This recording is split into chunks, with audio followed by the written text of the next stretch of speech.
Graça e paz, igreja, amém? Já falei isso, né? Para quem chegou na hora, eu falei. É a segunda vez.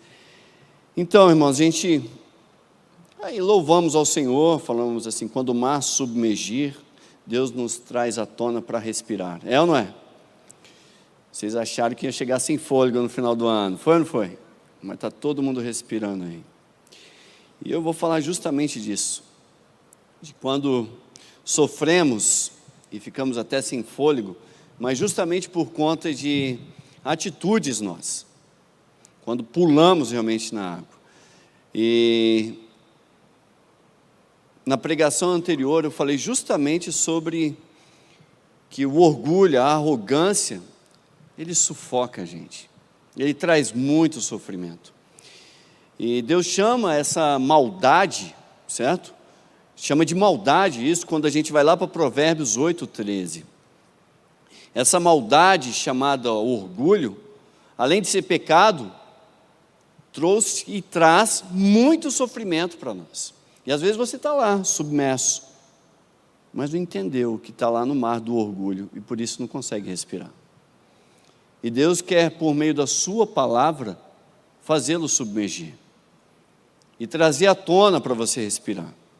Porque orgulho traz sofrimento. E como vimos, uma das causas do sofrimento para o seu dono é justamente a solidão. Sofrimento ao próprio orgulhoso e também traz sofrimento aos que estão à sua volta.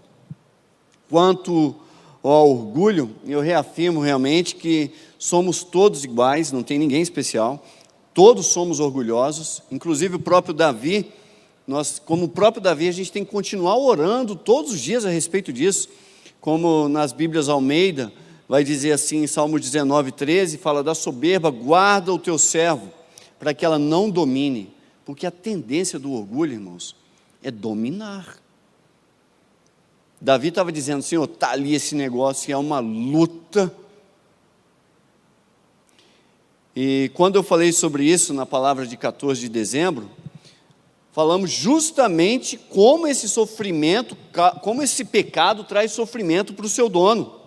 E hoje vamos falar justamente como as pessoas que estão em volta desse orgulhoso tornam-se opressos, tornam-se realmente vítimas. Sendo mais específicos, hoje eu vou falar das vítimas da inveja do orgulho.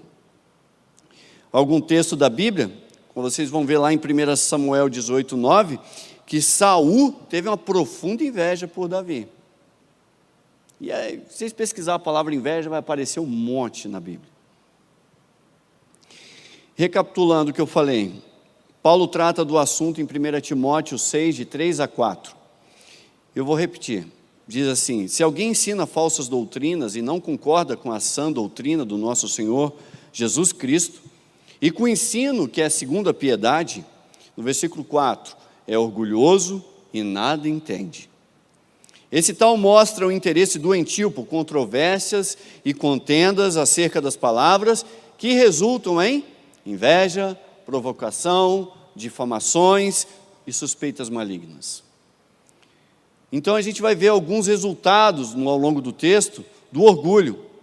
Mas primeiro, em contraste, eu quero mostrar para vocês, justamente em oposição, o resultado de uma vida espiritual, que é Gálatas 5, 22, 24, que fala assim, mas o fruto do Espírito é amor, alegria, paz, paciência, amabilidade, bondade, fidelidade, mansidão e domínio próprio. Contra essas coisas não há lei. Os que pertencem a Jesus Cristo crucificaram a carne com as suas paixões e os seus desejos. Ou seja, mataram o soberbo. Irmãos, a gente cantou aqui, cantamos que Deus deve ser a nossa paixão. Não cantamos isso?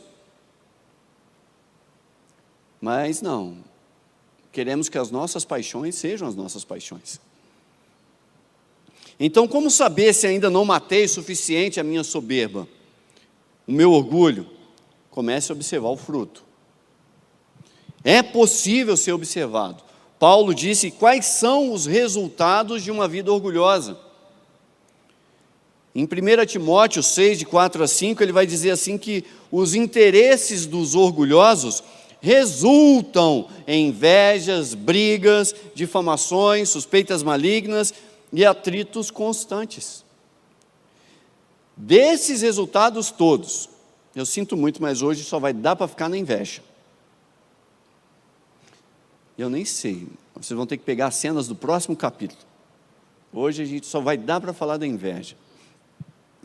Uma das formas que o orgulho, ou se você conhece a vaidade, a altivez, a soberba, a presunção, a pretensão, a arrogância, se apresenta conforme fundamentos teológicos, conforme os pressupostos bíblicos mostram, é na forma da inveja.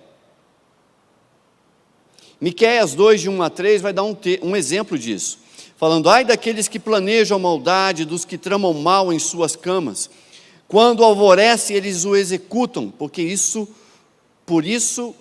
eles podem fazer. Cobiçam terrenos e se apoderam deles, cobiçam casas e as tomam, fazem violência ao homem e à sua família, e a ele e aos seus herdeiros. Sabe aquele desgosto pelo bem alheio, aquele desejo de possuir o que o outro tem? O desgosto do orgulhoso e os desejos de suas invejas normalmente são temperados com algumas gotas de ódio, sabe? Pelo que possui o que ele quer e também pelo que ele não tem. Isso pode ser o quê? Bens, pode ser saúde, pode ser condição financeira, econômica, reconhecimento. E isso acontece de todos os lados.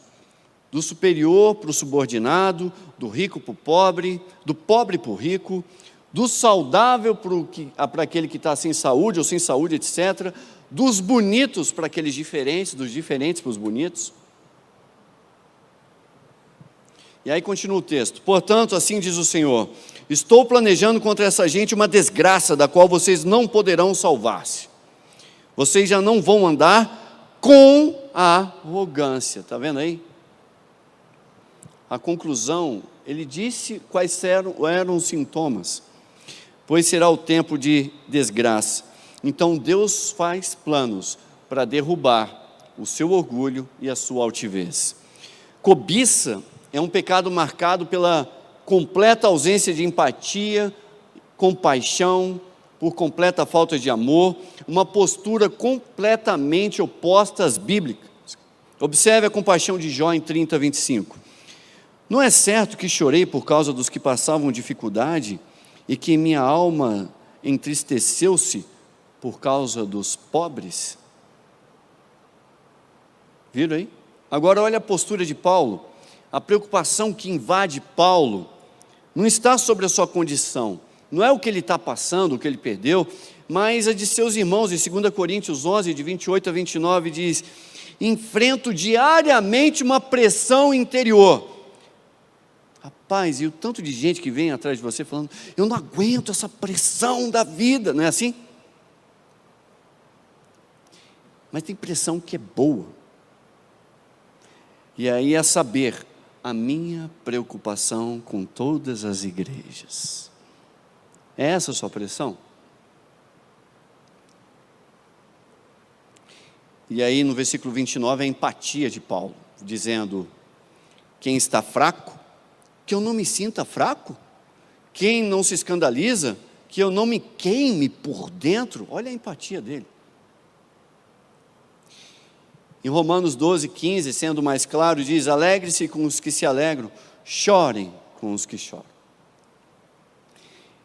Entre irmãos, queridos, a gente convive sim com irmãos melhores que nós aqui dentro, sendo uma necessária humildade para compreender isso e admitir essa verdade. E ainda assim, certo? Uma empatia para você sofrer com as dores desses irmãos, que talvez é melhor que você em outras coisas.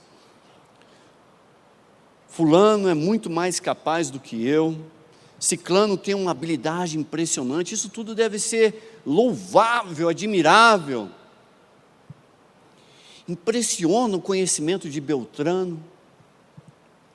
Que bacana bacana o sonho alcançado por aquele irmão.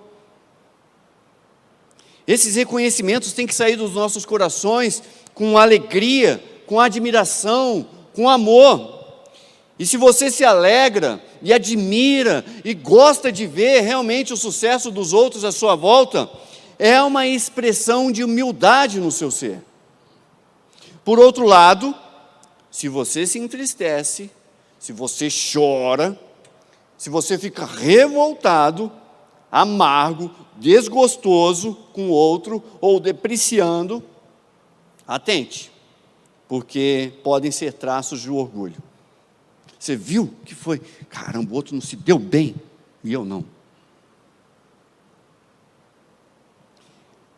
Mas também, se a sua vida está cheia daquelas expressões, ó céus, o pessoal antigo vai saber de onde veio isso. Eles até completaram na cabeça. Ó vida, né? Ó azar. Se entristecendo, chorando, revoltando-se, amargurando-se e desgostoso, com autodepreciação e expressões assim, tais como, se eu fosse como ele também, se eu tivesse isso também, eu também, ou se eu ganhasse só mais um pouquinho, eu conseguiria como ele. De onde você tirou isso? Reforçando biblicamente o que eu estou dizendo aqui, observe Judas, versículo 16. Judas, versículo 16. Essas pessoas vivem se queixando e são descontentes com a sua sorte. Seguem os seus próprios desejos impuros, são cheias de si. Isso é o que, irmãos? E adulam outros por interesse. Murmurações, queixas da sorte, contínuo descontentamento, podem ser marcas de uma vida orgulhosa. A arrogância se manifesta justamente por uma insatisfação constante, seja financeira, seja social, seja amorosa, seja quaisquer. E o contentamento que Deus ordena para a gente ter, e agora? Não, está sempre um braço de distância. Só mais um pouco. 2 Pedro 2, no versículo 3, diz: em sua cobiça, ou seja, em sua avareza, levados pelo amor do dinheiro, movidos pela ganância, tais mestres os explorarão com histórias que inventaram. Há muito tempo a sua condenação paira sobre eles, e a sua destruição não tarda. O orgulhoso é um infeliz. Infeliz com o sucesso alheio. E este sofredor orgulhoso, porque sofre, é claro que sofre, ele imprime, além do seu sofrimento, as vítimas que estão do seu lado. Vítimas que veremos a seguir, os nabotes da vida, que herdou ali da sua família, certo? Um vinhedo, que estrategicamente ficava ao lado do palácio do rei Acabe. 1 Reis 21, 1. Algum tempo depois, houve um incidente envolvendo uma vinha que pertencia a Nabote de Jezreel. A vinha ficava em Jezreel, ao lado do palácio de Acabe, rei de Samaria. No versículo 2, Acabe tinha dito a Nabote: dê-me a sua vinha. Se hoje seria, dê-me o seu carro, né? Dê-me o seu perfume, dê-me o seu brinquedo, dê-me a sua roupa, dê-me o seu celular, me dê o seu terreno, me dê o seu posto no trabalho, me dê o seu cargo, me dê o seu título, ou a sua influência, a sua inteligência social, ou etc. E aí, continuando o texto: para eu usar como horta, já que fica ao lado do meu palácio. É mais ou menos assim: poxa, mas isso vai cair bem comigo, vai ficar legal, é o meu número, vai ser vantajoso, vai dar certinho comigo. Você nem está usando muito.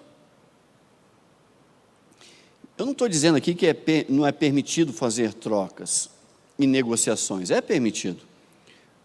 O propostas e negociações, está tudo bem. O que você tem que investigar, quais são as razões do seu coração sobre o que você está colocando. E continuando o verso, em troca eu lhe daria uma vinha melhor, ou se preferir, lhe pagarei, seja qual for o seu valor. E no versículo 4, então Acabe foi para casa, aborrecido, indignado. Por quê? Por sua inveja. Por quê? Porque Nabote disse, não te darei a herança dos meus pais. Menino birrento, né, irmãos? Só acontece com ele. Como assim não fez o que eu pedi? O orgulho não atendido é um perigo. É impossível, isso é uma afirmação que eu falo, sempre, ensino para o pessoal. É impossível você agradar um orgulhoso. Você nunca o satisfará. Sem querer, você o ofenderá e errará com ele, e constantemente estará em débito. É uma dívida impagável. Você não acerta uma. E a reação orgulhosa? Aí Nabote vai para casa, aborrecido, indignado. Aborrecimento aqui, tá, irmãos? Eu não estou negando, ele é real. Quantas pessoas aborrecidas que você conhece por aí? É real esse aborrecimento. É uma tristeza real. É depressivo esse cara. Indignado ali é uma revolta, uma ira, uma irritação, uma angústia, uma ansiedade. É real isso aqui, eu não estou negando não.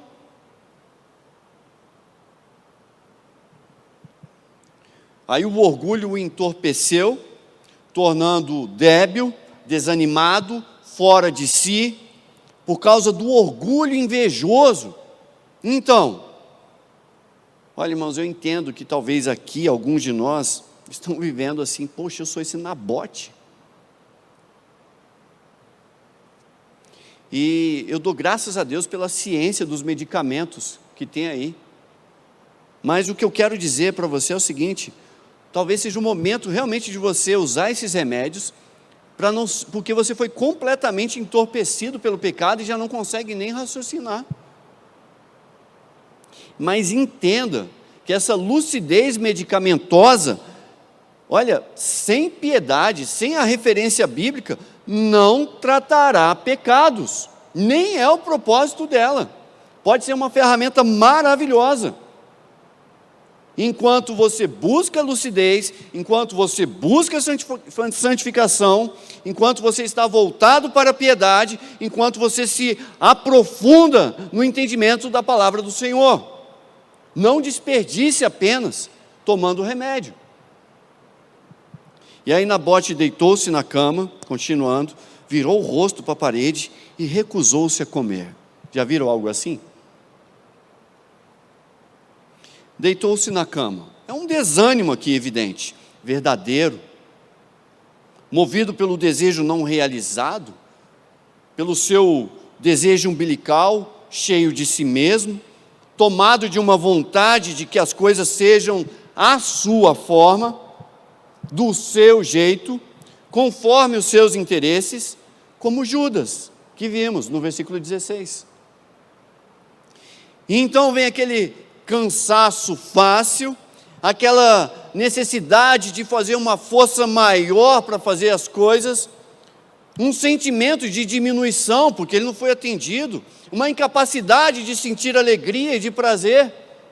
Isso é real. Nabote sentiu isso.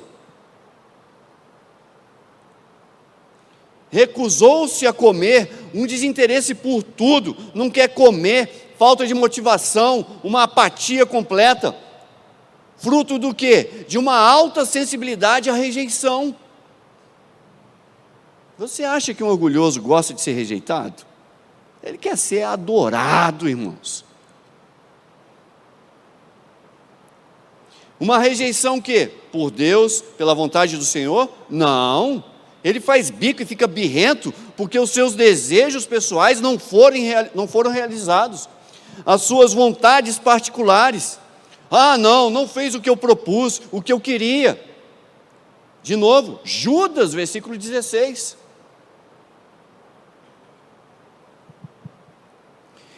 Rejeições assim, um orgulhoso, irmãos, provoca uma tempestade emocional no ambiente que você nem imagina. Reações como essa, típicas de um coração orgulhoso, podem, em um caso extremo, até recusar-se a viver, quando a sua vontade não é realizada. E eu vou mostrar isso para vocês biblicamente. Vou abrir um parênteses aqui. Eu vou fechar, tá? Eu já até anotei no texto, porque tem gente que dá uma agonia quando fala abrir e não fecha. Lembre-se de Jonas. Como a cultura ocidental, irmãos, eu sei que hoje muitas pessoas têm uma pena enorme por florestas e animais. E Jonas tinha mais pena de uma planta do que de pessoas. Alguma semelhança com hoje? É novo isso? Não, vocês que não conhecem a Bíblia. Eu sei que é comum e até admirado, entendo que algumas pessoas são como Jonas hoje, possuidores de uma compaixão muito maior pela botânica e os animais do que pelos seres humanos. Eu já conheci um. Falou, não, se vê um cachorro me morder, ele está perdido. Aí o cara falou, não. Eu ainda tenho mais compaixão pelo animal do que pelo ser humano. E fala isso num tom tão virtuoso. E o sentimento é ainda mais forte quando os animais estão em situação de maltrato. Aí a coisa vai para um outro nível. Mas o que Deus pensa a respeito dessa situação? Respondo: Deus exige que, como Ele, ainda tenhamos mais misericórdia, pena, compaixão por pessoas. Deus teve pena de uma cidade, da cidade de Nínive. E vamos à reação de Jonas depois de pregar naquela cidade, dizendo que eles deveriam se arrepender pela sua crueldade e realmente se converter das suas barbaridades. Eles eram bárbaros, irmãos. O pessoal não era fácil, certo? Eles pegavam assim, esfolavam a pele dos derrotados e colocavam no palácio pendurado, o couro das pessoas. É esse aí que Deus fala para ter compaixão, ainda. E Jonas 4, de 5 a 11, Jonas saiu depois de pregar, sentou-se num lugar a leste da cidade, ali construiu para si um abrigozinho, certo? Sentou-se à sombra e só não tinha pipoca, mas se tivesse, e esperou para ver o que aconteceria com a cidade, de longe, torcendo ali no íntimo por uma destruição. Talvez no coração dele ele torcendo, vai. Esperando talvez algo ali parecido como Sodoma e Gomorra, que ele já conhecia. Vai descer enxofre, eu vou ver daqui. Ainda vou escrever sobre isso. Então o Senhor, no versículo 6, Deus fez crescer uma planta sobre Jonas, para dar sombra à sua cabeça e livrá-lo do calor. E Jonas ficou muito alegre, falou, é isso aí, olha, sinal de Deus que eu estou pensando certo. Caramba! Ele deve ter pensado assim, Senhor, providenciou até um camarote VIP, rapaz. Vou assistir da sombra. Mas de madrugada do dia seguinte, Deus mandou uma lagarta atacar a planta de modo que ela secou. Tadinho da planta. Deus matou a planta? Sim, matou. Ao nascer do sol, trouxe um vento oriental muito quente, o sol bateu na cabeça de Jonas a ponto dele quase desmaiar. Com isso ele desejou morrer, olha aí, e disse, para mim seria melhor morrer do que viver. Mas Deus disse a Jonas, você tem alguma razão para estar tão furioso por causa da planta? Respondeu ele. Quem responde assim? O humilde? Sim, eu tenho. Estou furioso a ponto de querer morrer. Orgulhoso desgraçado, né, irmãos? O orgulhoso, irmãos, ele quer morrer ou matar, igual Jonas, quando as coisas não acontecem do jeito dele. quando as pessoas não reagem conforme a vontade dele, quando as situações não estão de acordo com as suas expectativas, ou até mesmo quando Deus não responde aos seus desejos. Resposta de Deus no versículo 10. Mas o Senhor lhe disse: você tem pena dessa planta? Embora não tenha podado e nem tenha feito crescer, ela nasceu numa noite e numa noite morreu. Contudo, Nínive tem mais de 120 mil pessoas que não sabem nem distinguir a mão direita da esquerda, além de muitos rebanhos. Não deveria eu ter pena, comiseração, compaixão, misericórdia, sensibilidade dessa grande cidade? Irmãos, Jonas ficou tão desgostoso que desejou morrer. Morrer por quê? Porque Deus estava agindo de forma contrária aos seus desejos, às suas expectativas. Fechei o parênteses. Ufa. Voltando a Acabe, 1 Reis 1:21, no versículo 4. Então ele deitou-se na cama, virou o rosto para a parede e recusou-se comer. No versículo 5, sua mulher Jezabel entrou e lhe perguntou: por que você está tão aborrecido? Ele está aborrecido de verdade, irmãos. Por que não come? Ele não quer comer mesmo. O quarto está escuro, ele recusa comida. Sintomas de quê? Nem vou perguntar. Ele respondeu-lhe: porque eu disse a Nabote de Jezreel: venda minha vinha, e se preferir lhe darei outra vinha em seu lugar. Mas ele disse: não te darei a minha vinha. Eu não vou fazer o que você quer. Eu sei o que você quer, mas eu não vou fazer. Mas eu vou ficar feliz. Tá, mas eu não vou fazer. Não vai ser tão bom. Sim, eu sei, mas é meu direito não fazer. E disse-lhe Jezabel, sua mulher: é assim que você age como rei de Israel? Levante-se, come, anime-se. Conseguirei para você a vinha de Nabote de Jezreel. O que aconteceu com Nabote? Você poderia se identificar como Nabote, porque ele foi fruto da inveja aqui. Foi um sofredor humilde, vítima do orgulho. Ou talvez você pode estar se identificando como Acabe. Sofredor também, mas um sofredor orgulhoso, perverso, vil, maléfico. Sem dúvida que ambos aqui são sofredores, e eu não nego isso. Os dois estão sofrendo.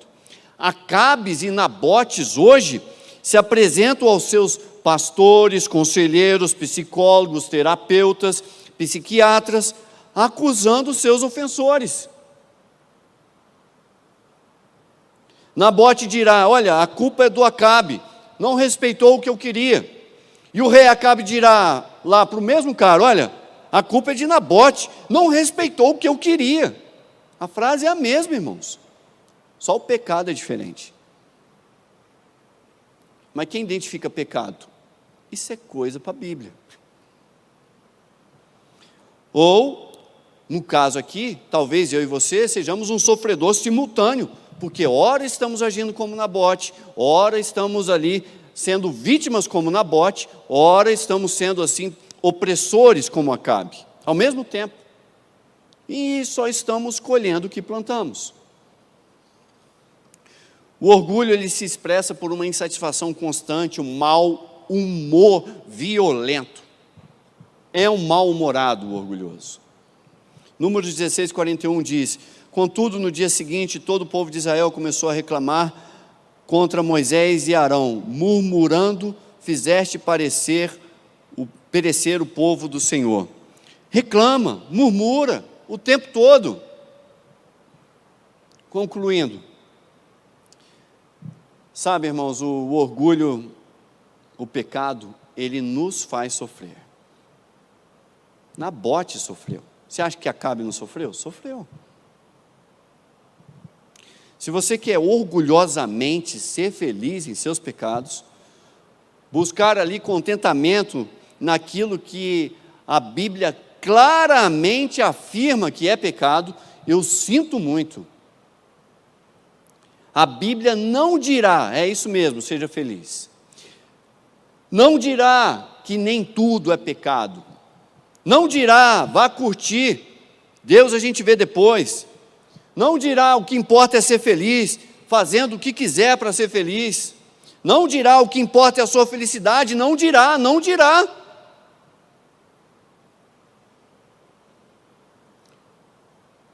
Deus lhe dirá, essa sua felicidade aí, filho, fruto do seu orgulho, dessa sua ação, vai fazer sofrer. E outros também. Essa felicidade que você busca, o está fazendo sofrer.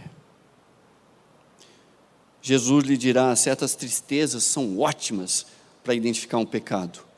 Veja aqui o que eu deixei escrito. O Senhor declara, meu servo, essa tristeza é linda, desejável, doce, para a realização da minha obra boa, perfeita e agradável vontade.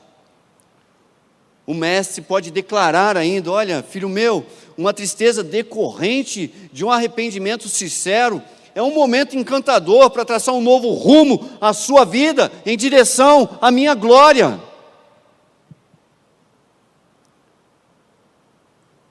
Mas pastor, o que isso tem a ver? O ano está acabando. Aí veio o Senhor. Que tal começar o ano sem orgulho e sem inveja? Com as vitórias dos outros. Sem vítimas. Alegrando-se com os que venceram e estão felizes. Chorando com os que estão tristes, lamentando as suas perdas.